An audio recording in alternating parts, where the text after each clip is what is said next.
Hey guys ఎలా ఉన్నారు? Video start చేసే ముందు ఒక ఇంపార్టెంట్ విషయం, ఇండియా అప్పుల వీడియోలో మార్కెట్ వుల్ఫ్ అనే ఒక యాప్ని ప్రమోట్ చేశాను. ఇన్ కేసు మీరు ఎవరైనా యాప్ని డౌన్లోడ్ చేసుకుని ఉంటే వెంటనే అన్ఇన్స్టాల్ చేయండి.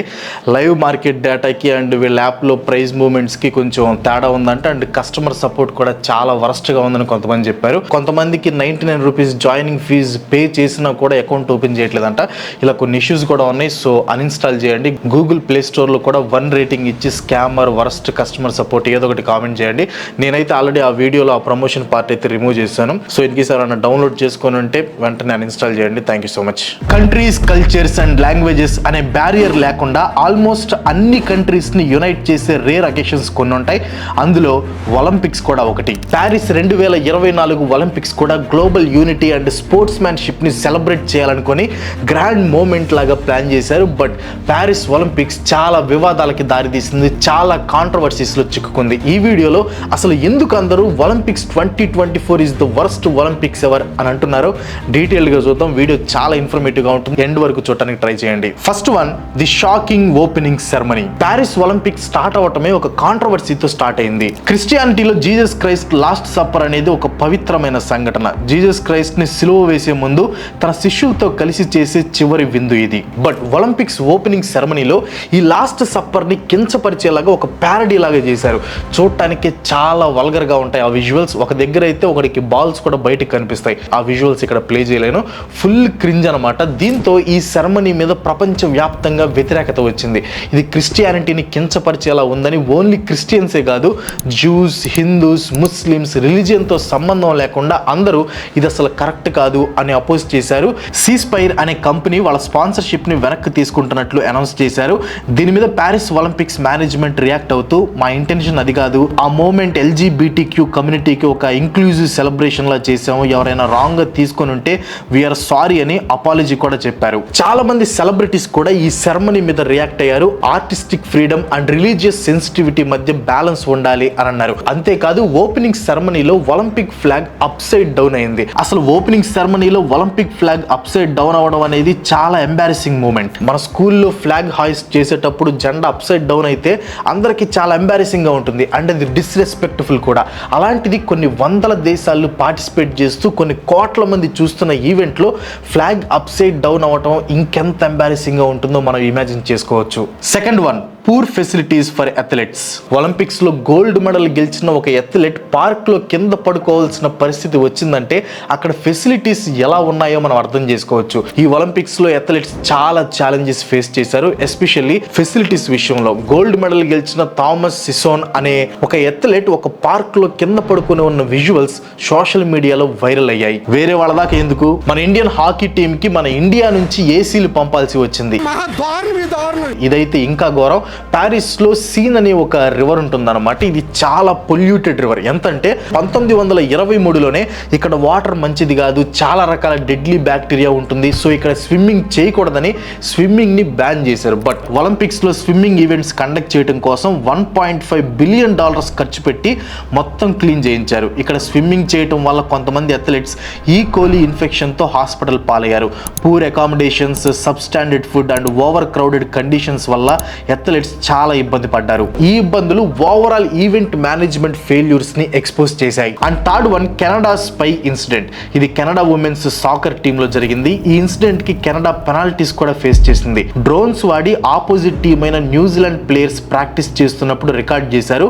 ఆ డ్రోన్ ని కెనడా ఆఫీషియల్స్ ఆపరేట్ చేస్తున్నారని తెలిసింది. అండ్ ఇది ఫీఫా ఇంపోజింగ్ 6 పాయింట్స్ డిడక్షన్ కి దారి తీసింది. దాంతో పాటు $2,27,000 ఫైన్ కూడా వేశారు. అండ్ ఆ టీమ్ కోచెస్ ని కూడా బ్యాన్ చేశారు. కెనడా 2024లో వరల్డ్ కప్ ని కో హోస్టింగ్ చేయబోతుంది. బట్ ఈ ఇన్సిడెంట్ కెనడా రెప్యుటేషన్ ని చాలా డ్యామేజ్ చేసింది అని చెప్పొచ్చు. ఫోర్త్ వన్ వచ్చేసి హిజాబ్ బ్యాన్. ఫ్రెంచ్ ఒలింపిక్ స్ప్రింటర్ అయిన Sounkamba Sylla Paris 2024 Olympics opening సెరమనీలో పార్టిసిపేట్ చేయడానికి హిజాబ్ వల్ల పర్మిషన్ రాలేదని తన సోషల్ మీడియాలో పోస్ట్ చేసింది. ఫ్రాన్స్ లో ముస్లిం అథ్లెట్స్ కి హిజాబ్ బ్యాన్ ఉంది. దీనివల్ల ఇలా కాంట్రవర్సీస్ అయ్యాయి. సౌన్ కాంబా సైలా కూడా సోషల్ మీడియాలో రియాక్ట్ అయింది. French sports minister Amelie Oudea Castera respond అవుతూ సైలాకి పార్టిసిపేట్ చేయడానికి పర్మిషన్ ఇవ్వాలని చెప్పారు. కానీ రిలీజియస్ గా కనిపించని విధంలో హెయిర్ కవర్ చేయాలి అని రూల్ పెట్టారు. ఫ్రాన్స్ లో హిజాబ్ బ్యాన్ కి సంబంధించి చాలా సంవత్సరాల నుంచి డిఫరెంట్ స్పోర్ట్స్ ఫెడరేషన్స్ లో రూల్స్ ఉన్నాయి. ఫుట్బాల్లో 2006 నుంచి, బాస్కెట్బాల్లో 2022 నుంచి, వాలీబాల్లో 2023 నుంచి హిజాబ్ బ్యాన్ చేయడం స్టార్ట్ చేశారు. ఇంకా ఫ్రెంచ్ కోర్టు కూడా ఫుట్బాల్లో హిజాబ్ బ్యాన్ ని సపోర్ట్ చేసి పబ్లిక్ ఆర్డర్ మెయింటైన్ చేయడానికి ఇది తప్పదని జస్టిఫికేషన్ ఇచ్చింది. కానీ అది చాలా ప్రాబ్లమాటిక్ అని critics and human rights organisations చెప్పారు. 5th వన్, అల్జీరియాకి చెందిన ఇమెన్ ఖలీఫ్ అండ్ తైవాన్ నుంచి లిన్ యూటింగ్ వీళ్ళు ప్యారిస్ ఒలింపిక్స్ లో పార్టిసిపేట్ చేయడానికి ఐఓసి నుంచి అప్రూవల్ పొందారు. కానీ 2023 వరల్డ్ బాక్సింగ్ ఛాంపియన్షిప్స్ లో జెండర్ ఎలిజిబిలిటీ టెస్ట్ వల్ల వీళ్ళు డిస్క్వాలిఫై అవ్వాల్సి వచ్చింది. ఈ టెస్ట్ ని ఇంటర్నేషనల్ బాక్సింగ్ అసోసియేషన్ ఇంప్లిమెంట్ చేసింది. బట్ ఐఓసి అండ్ ఐబిఏ మధ్య కాన్ఫ్లిక్ట్స్ రావడం వల్ల ఐబిఏ ఛాంపియన్షిప్స్ నుంచి డిస్క్వాలిఫై అయ్యాక Imane Khelif and Lin social మీడియాలో చాలా నెగిటివిటీని ఫేస్ చేయాల్సి వచ్చింది. ఇన్ఫ్లుయెన్సర్స్ అండ్ సెలబ్రిటీస్ కూడా నెగిటివ్ గా పోస్ట్ చేశారు. కానీ తర్వాత ఈ athletes born and raised as girls అని టోక్యో ఒలింపిక్స్ లో కూడా ఫిమేల్ అథ్లెట్స్ గా పార్టిసిపేట్ చేశారు అని రివీల్ అయింది. ఈవెన్ ఇమెన్ ఖలీఫ్ వాళ్ళ ఫాదర్ కూడా ఈ విషయంపై రియాక్ట్ అవుతూ తన చిన్నప్పటి ఫొటోస్ కూడా చూపించారు. తర్వాత వేరే రూమర్స్ కూడా స్ప్రెడ్ అయ్యాయి. ఏంటంటే వాళ్ళు disorder of sex development DSD ఉన్న వాళ్ళని, అంటే ఈ కండిషన్ లో sex chromosomes and reproductive organs different గా డెవలప్ అవుతాయి. ఒక టైంలో ఫిమేల్ అథ్లెట్స్ టోర్నమెంట్ లో పార్టిసిపేట్ చేయాలంటే వాళ్ళు క్లోత్స్ మొత్తం రిమూవ్ చేసి స్క్రీనింగ్ అండర్గో చేయాలి అని రూల్ ఉండేది. ఐఓసి 1968లో ఫిమేల్ అథ్లెట్స్ జెండర్ ని కన్ఫర్మ్ చేయడానికి క్రోమోజోమల్ టెస్ట్లు స్టార్ట్ చేశారు. బట్ టెస్ట్ రిజల్ట్స్ పబ్లిక్ చేయలేదు. కాంపిటీషన్స్ లో సేఫ్టీ మెయింటైన్ చేయడం చాలా important. Especially martial arts and boxing లాంటి ఫిజికల్ గేమ్స్ లో స్ట్రెంగ్త్ డిఫరెన్స్ లైఫ్ థ్రెటనింగ్ అవ్వచ్చు. ఇమెన్ ఖలీఫ్ ఫిమేల్ కాదు మెయిల్ అని సోషల్ మీడియాలో చాలా రచ్చ జరిగింది. చాలా మంది ఒలింపిక్స్ మేనేజ్మెంట్ ని క్రిటిసైజ్ కూడా చేశారు. But finally Imane Khelif gold medal సాధించింది. 6th వన్, సౌత్ కొరియాని నార్త్ కొరియా అని రిఫర్ చేశారు. సౌత్ కొరియా అథ్లెట్స్ ఇంట్రడక్షన్ లో democratic people's republic of Korea అని పిలిచారనమాట. యాక్చువల్గా అది మన కిమ్మావ నార్త్ కొరియా అఫీషియల్ పేరు. ఈ ఇన్సిడెంట్ 2 కొరియాస్ మధ్య టెన్షన్ ఇంకో లెవెల్కి తీసుకువెళ్ళింది. South Korea formally known as republic of Korea. ఇది చాలా సీరియస్ మిస్టేక్ అని చాలా మంది చెప్పారు. అంతెందుకు ఒలింపిక్ కమిటీ దగ్గర నుంచి ఎక్స్ప్లెనేషన్ కూడా అడిగారు. ఐఓసి నుంచి డీప్ అపాలజీ వచ్చింది. 7th one, wrong national anthem for South Sudan. Men's basketball event start అయ్యాక సౌత్ సుడాన్ కి రాంగ్ నేషనల్ యాంథమ్ ప్లే చేశారు. సౌత్ సుడాన్ కి 2011లో ఇండిపెండెన్స్ వచ్చింది అండ్ ఈ ఒలింపిక్స్ లో మెన్స్ బాస్కెట్బాల్ లో ఫస్ట్ టైం గెలిచింది. కానీ రాంగ్ నేషనల్ యాంథమ్ ప్లే చేయడం వల్ల ఒకవైపు ప్లేయర్స్ మరోవైపు ఫ్యాన్స్ కన్ఫ్యూజన్ లో పడ్డారు. ఒక యాక్వర్డ్ సిచ్యువేషన్ క్రియేట్ అయింది. కానీ తర్వాత అందరూ ప్లేయర్స్ యునైటెడ్ గా రెస్పెక్ట్ ఇస్తూ నిలబడ్డారు. ఈ మిస్టేక్స్ చిన్నవేం కాదు, ఇవి సీరియస్ బ్లండర్స్ అని పార్టిసిపేట్ చేసిన నేషన్స్ కి చాలా డిస్రెస్పెక్ట్ఫుల్ అని చాలా మంది అభిప్రాయపడ్డారు. ఒలింపిక్స్ లాంటి ఈవెంట్లో ఇలాంటి మిస్టేక్స్ ఎస్పెషల్లీ నేషనాలిటీ రిలేటెడ్వి జరగటం అనేది అస్సలు కరెక్ట్ కాదు. 8th one, poor Olympic medal quality. Olympic bronze medallist Yasmin Harper, ఈమె వచ్చేసి బ్రిటన్ కి చెందిన డైవర్ అనమాట. తాను గెలిచిన మెడల్ డిస్కలరేషన్ అవుతుంది అని చెప్పింది. డిస్కలరేషన్ అంటే ఒక మెటీరియల్ లేదా ఒక ఆబ్జెక్ట్ ఒరిజినల్ కలర్ ని లూజ్ అవటం, అంటే వాటి మీద స్టెయిన్స్ రావటం, ఫేడింగ్ అవటం లేదా కలర్ చేంజ్ అవటం అనమాట. తిను గెలిచిన బ్రాంజ్ మెడల్ జస్ట్ 1 వీక్ లోనే ఇలా అయిపోవటం చాలా బాధగా ఉంది అని చెప్పింది. జస్ట్ యాస్మినే కాదు, USA skateboard team members కూడా సిమిలర్ కంప్లైంట్స్ ఇచ్చారు. స్కేట్ బోర్డింగ్ ఈవెంట్ లో టీమ్ యుఎస్ఏకి బ్రాంజ్ మెడల్ వచ్చింది. కానీ ఆ టీమ్ లో ఒక ప్లేయర్ అయిన నైజా హస్టన్ తన మెడల్ కూడా డీకలరేషన్ అవుతుందని తన ఇన్స్టా స్టోరీ ద్వారా చెప్పారు. ఈ poor medal quality issue Paris 2024 Olympics కి ఇంకా నెగిటివిటీ తెచ్చిపెట్టింది. అసలు ఒలింపిక్స్ లాంటి ఈవెంట్స్ లో ఇంత పూర్ క్వాలిటీ ఉన్న మెడల్స్ ఇవ్వడం ఏంటి అని చాలా మంది మండిపడ్డారు. ఇవే కాదు, మన ఇండియా రిలేటెడ్ కూడా కొన్ని ఇన్సిడెంట్స్ జరిగాయి. అందులో రీసెంట్ గా అంతిమ్ పంగల్ అనే మన ఇండియన్ బ్రెజిలర్ ఉంది, 53 kg కేటగిరీలో పార్టిసిపేట్ చేసింది.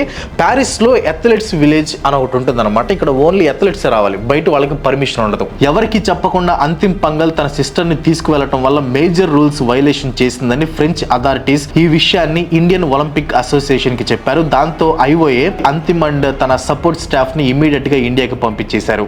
ఇదే కాదు, మనందరికీ తెలిసిన incident Vinesh Phogat just 100 grams over weight తో ఫైనల్స్కి డిస్క్వాలిఫై అవ్వటం. ఇది ఒలింపిక్ రూల్స్కి కరెక్ట్గా ఉన్నా కానీ చాలా బ్లండర్ మిస్టేక్స్ చేసిన Paris Olympics organisers Vinesh Phogat విషయంలో మాత్రం చాలా కఠినంగా ప్రవర్తించారు అని ఆవేదన వ్యక్తం చేశారు చాలా మంది. ఒలింపిక్స్ స్టార్ట్ అయ్యే ముందే ఫ్రాన్స్ లో పొలిటికల్ రిలేటెడ్ అల్లర్లు గొడవలు అయ్యాయి. ఇంకా అన్ని హోప్స్ ఒలింపిక్స్ మీదే పెట్టుకున్నారు. కానీ ప్యారిస్ 2024 ఒలింపిక్స్ లో మనం అందరం ఎక్స్పెక్ట్ చేసింది ఒక grand celebration of global sportsmanship. కానీ ఎండ్ రిజల్ట్ ఏమో ఒక గ్లోబల్ కాంట్రవర్సీ అయింది. డిస్రెస్పెక్ట్ఫుల్ ఓపెనింగ్ సెరమనీ నుంచి హెల్త్ రిస్క్లు అండ్ పూర్ మేనేజ్మెంట్ వరకు ఈ ఒలింపిక్స్ లో చాలా సీరియస్ మిస్టేక్స్ చేశారు.